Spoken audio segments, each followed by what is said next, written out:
Assalamu alaikum wa rahmatullahi wa barakatuh. Good afternoon, ladies and gentlemen. Great to have you with us for this pharma symposium from Novo Nordisk entitled GLP-1 Receptor Agonist and Treatment Paradigm for Type 2 Diabetes. I'm Dr. Osama Al-Alami. I'm the Regional Medical Advisor for Novo Nordisk in Qatar. And it gives me great pleasure to welcome our speaker for this pharma symposium, Professor Riaz Malik, who's a professor of medicine at Weill Cornell Medicine in Qatar. He's also a senior consultant physician at Hamad Medical Corporation. Professor Malik graduated from the University of Aberdeen in Scotland, where then he went on to continue to do his PhD at the University of Manchester in England, and was elected to become a fellow of the Royal College of Physicians in 2007.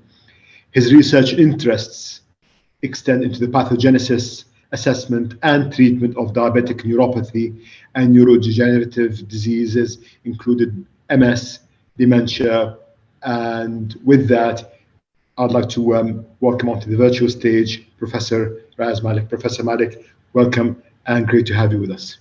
Assalamu alaikum. Thank you, Osama.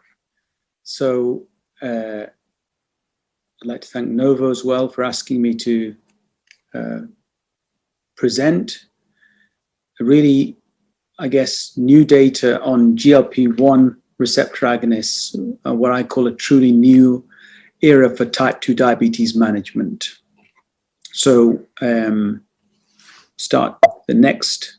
Okay, so my disclosures are that I have received honoraria for lectures from Novo Nordisk, Pfizer, and Sanofi, and we'll get started.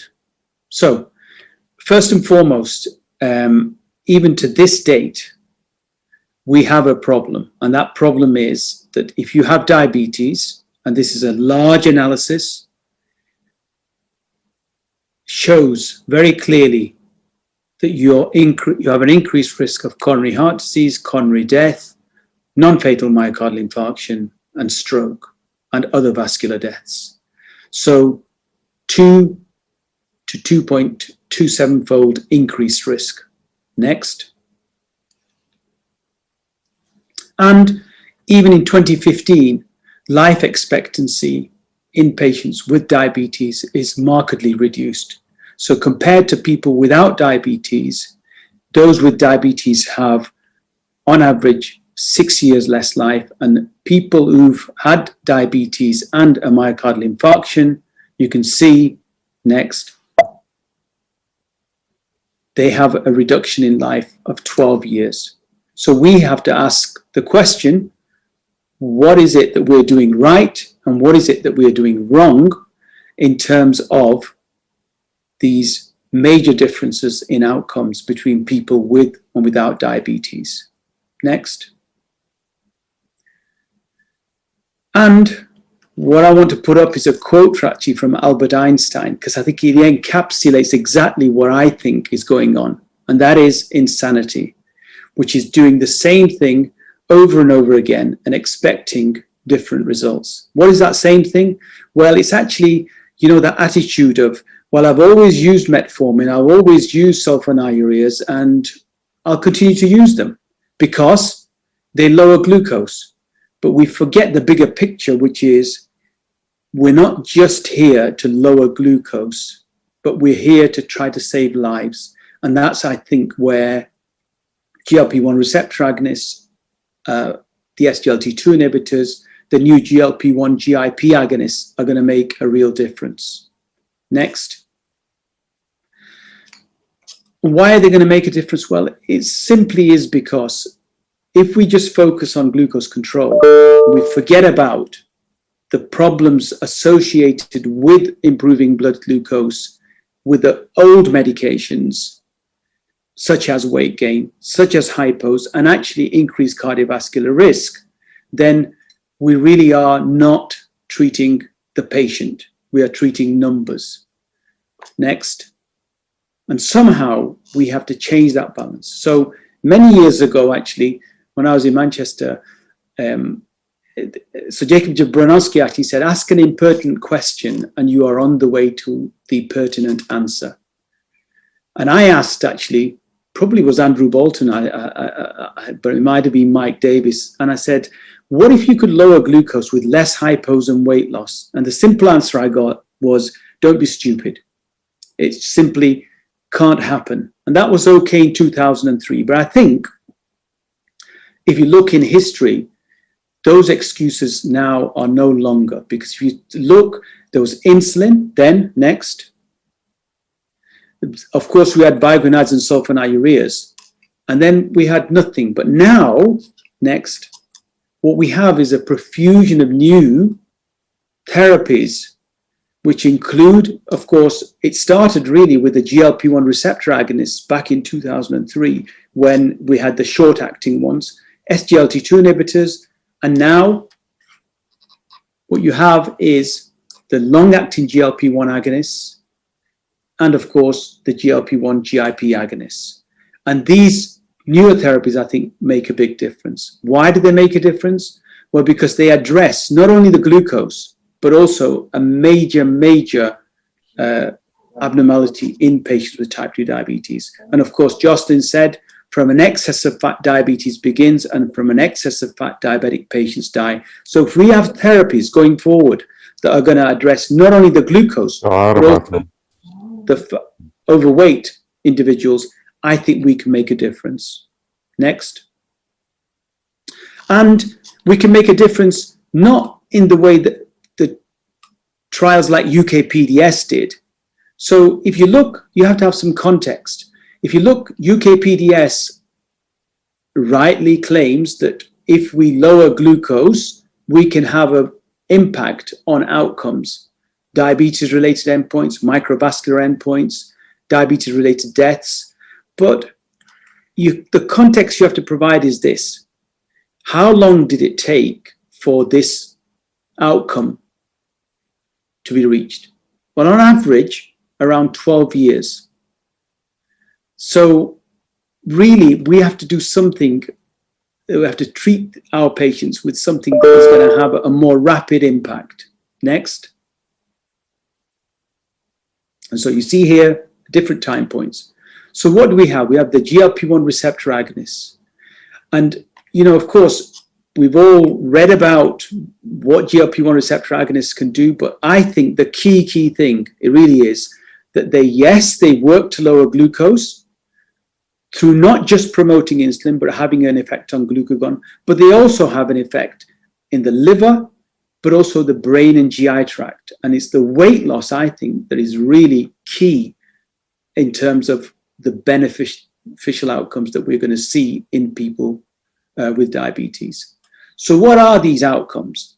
Well, unlike previous studies where we had no benefits, we now have a large body of data from the likes of Elixir, particularly LEADER, which was where the game changer, I think, in terms of the study that showed us that GLP-1 agonists really have a benefit. So if you look at on the left panel, the 3-component MACE, you now begin to see that there is a benefit in terms of cardiovascular outcomes of about 12% in people who are treated with these newer therapies as opposed to conventional therapy. And similarly, all-cause mortality, actually, again, there's a 12% benefit, but one particularly striking thing was actually Pioneer 6, and we can come back to that because Pioneer 6, of course, is oral semaglutide. You can see a hugely reduced all-cause mortality. Hospital admissions for heart failure as well benefit. And also not only cardiovascular benefits, but renal benefits. So again, with GLP-1 agonists, you're getting a 16 to 13% benefit in terms of renal outcomes, not as impressive as the SGLT2 inhibitors, but nevertheless there. So next. And again, to give you that context, that's the key thing here. We're not going to wait 12 years to see a benefit with these GLP-1 agonists. What you see here are benefits in LEADER, SUSTAIN, HARMONY, and REWIND within 6 to 12 months. Next. So you see, within 6 to 12 months, you're starting to see this. So what is it that's new that goes beyond what we already have? Well, what we have now is a new, well, it's not so new actually, semaglutide, of course, injected once a week subcutaneously. You can see this is an engineered GLP-1 agonist, which has an amino acid substitution, has a spacer, but also has this change, amino acid substitution at position 34. Now, what does this do? Well, it essentially represents a molecule which has 94% homology to human GLP-1, but has a half-life of approximately 1 week. And arguably, it is the most powerful GLP-1 agonist to date. So next. And there is a massive clinical trial program that underpins the benefits of semaglutide. And these are phase 3A, 3B studies. And I'll go through actually really what effect it has in terms of HbA1c and weight. So next.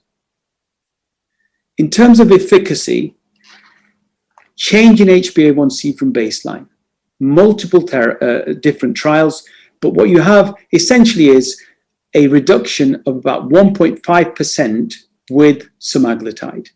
Compare that to sitagliptin.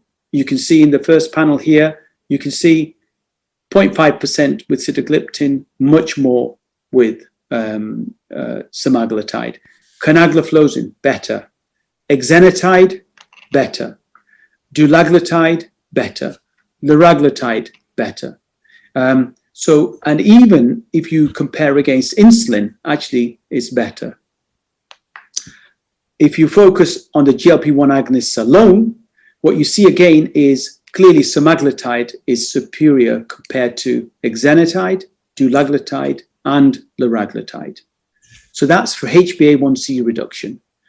Weight, again, consistently, clearly there is a weight loss of anything approximately 5 kilograms with semaglutide 1 milligram. And you can compare that to obviously placebo, but particularly to other therapies like sitagliptin, canagliflozin. And if you focus on the GLP-1 receptor agonists, next, what you see, what you see is, again, benefit, which is much greater with semaglutide once weekly compared to exenatide, dulaglutide, and liraglutide. Next. And so can you translate this into cardiovascular outcomes? Well, we have a trial, which was a large trial comparing semaglutide 0.5 milligrams and 1 milligram against placebo. Or when we say placebo, actually, it's not really placebo because this is against other active therapy. And this was in people who had established cardiovascular disease or CHF or CKD stage 3. So next, what did it show? Well, in terms of the primary composite MACE outcomes, which is the traditional endpoint that is used by the FDA, what you actually see is really quite amazing in that there was non-inferiority highly significant, but there was superiority for semaglutide for MACE outcomes. Non-fatal MI, again, was better, but didn't reach significance. CV death, again, better, but actually did not reach significance, but non-fatal stroke. So the 3-point MACE and non-fatal stroke was significantly better in those on semaglutide compared to standard therapy. Next. In terms of safety, I think it's important to understand that our patients will get side effects. And for me, honestly, if they get diarrhea or nausea, I try to reassure them because the clinical trial data and the reality is that it will get better. So most of the side effects tend to be mild. You can see the great proportion, 90% almost are mild. Very few are severe enough to stop therapy in the semaglutide arm. And they get better after 10 to 12 weeks. Maximum. Okay. And the proportion of subjects who report GI adverse events, you can see again comparing across the trials, whether it's comparing to sitagliptin or to the other GLP-1 agonists, you can see actually quite comparable. So for exenatide, for example, you can see 42%, 33%, and again, around 44% across the trials, but compared to the other GLP-1 agonists, very comparable in terms of subjects who report GI adverse events. Next.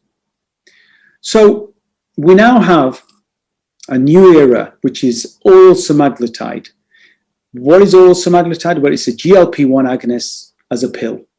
And the clever thing about this is that the original molecule hasn't been changed, but it's been combined, co-formulated with something called SNAC, which is sodium N2-hydroxybenzoyl amino caprylate.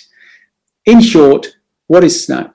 Well, it causes a local increase of pH, which makes it more alkaline in terms of the stomach. And so therefore, it actually has a higher solubility and protects the GLP-1 molecule from proteolytic degradation.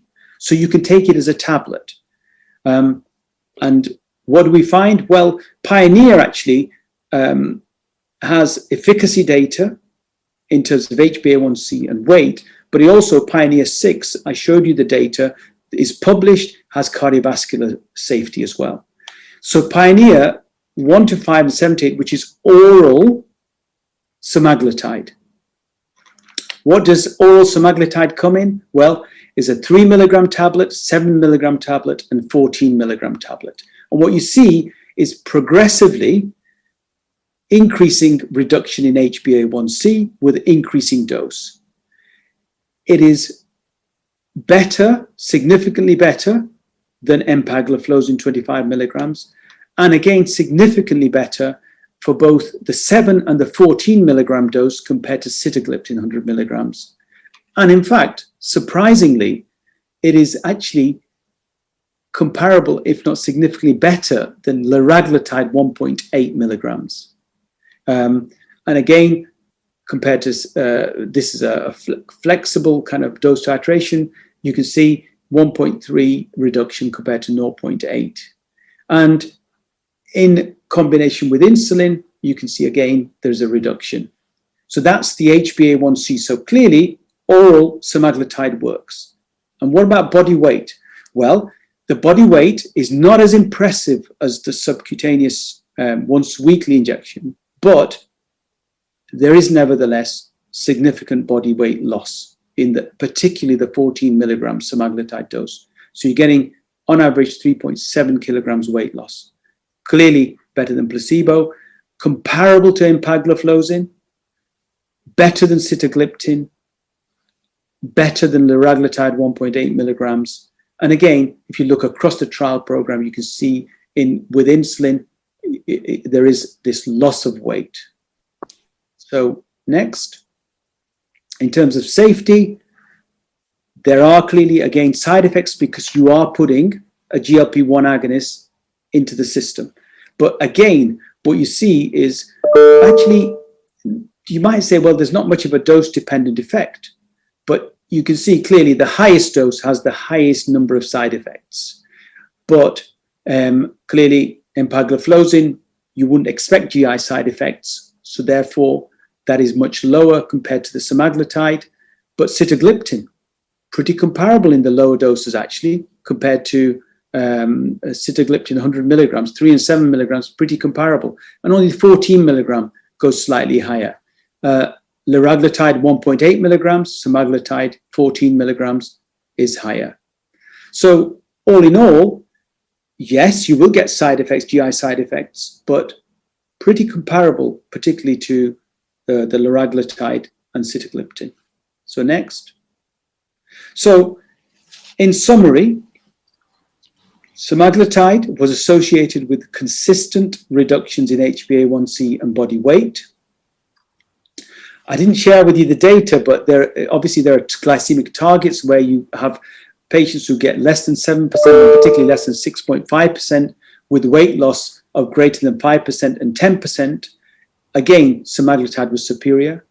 Semaglutide once weekly, subcutaneous, significantly reduces MACE in patients with type 2 diabetes and high cardiovascular risk.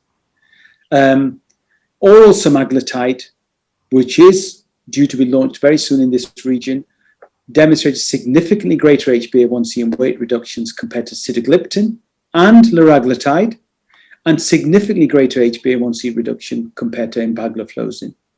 In terms of side effects, these are definitely there, but my takeaway message is that really, if the patient can tolerate this GI side effects in the first 2 to 4 weeks, then they really can get over that, and you will then start to see the benefit of oral semaglutide.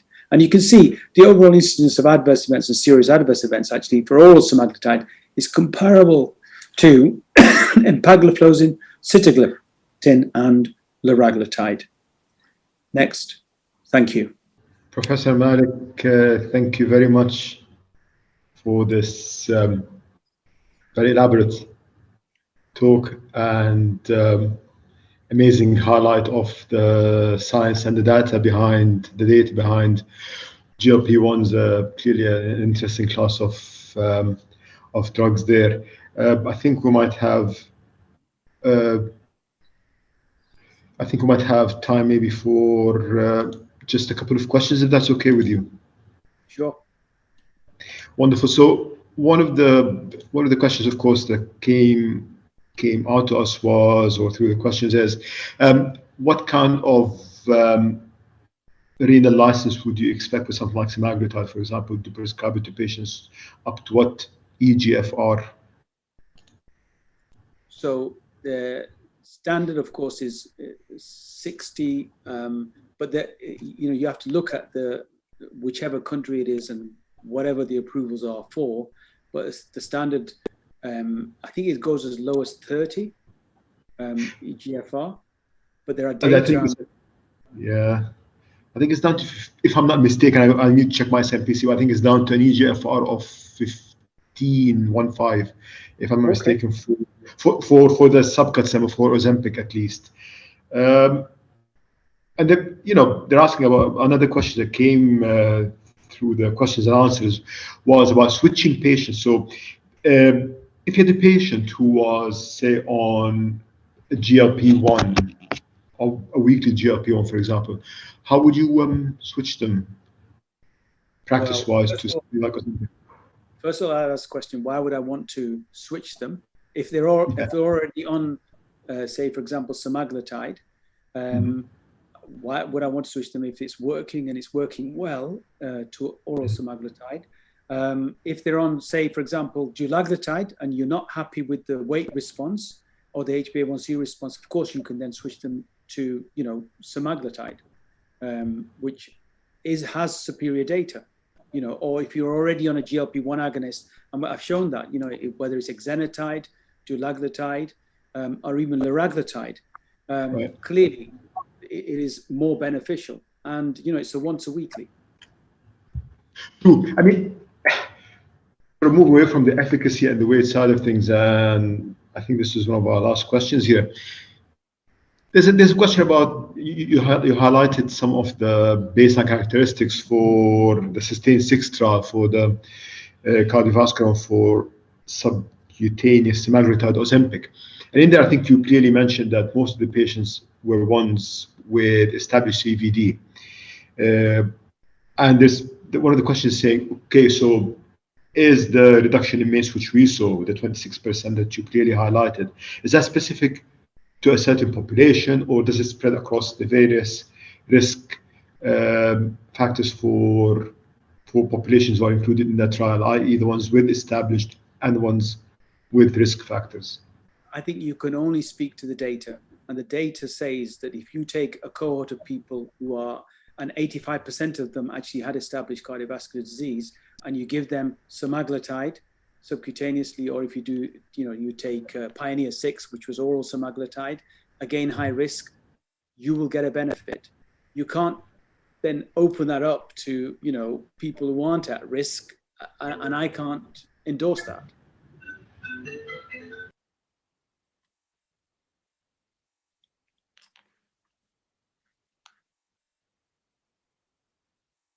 checking my questions just to see if there's any more. I think, yeah, I mean, I think that's it. You know, you're absolutely right. I mean, regarding the data, yeah, you speak with the data itself. You know, there's a few post-hoc analyses that have showed a benefit for MACE and for the different parts of the MACE being, you know, I mean, you can put it any way you want, but you know, to me, the impressive data kind of outcomes are the short-term rapid effect that you see. Particularly even with the oral, you know, I mean, Pioneer 6, it was like amazing. It's like a 15-month trial. And of course, it was done initially for just safety, but you're seeing some benefits. So, true. Unlike the UK PDS that took us like 12 years to get a benefit. That is true. Yeah, very well said. And I guess with that, and for the sake of time, just wanted to say a huge thank you, Professor Malik, for this very interesting, very elaborate, talk about the data and the molecule itself, and enjoy the rest of the Congress. Thank you very much for all the attendees as well.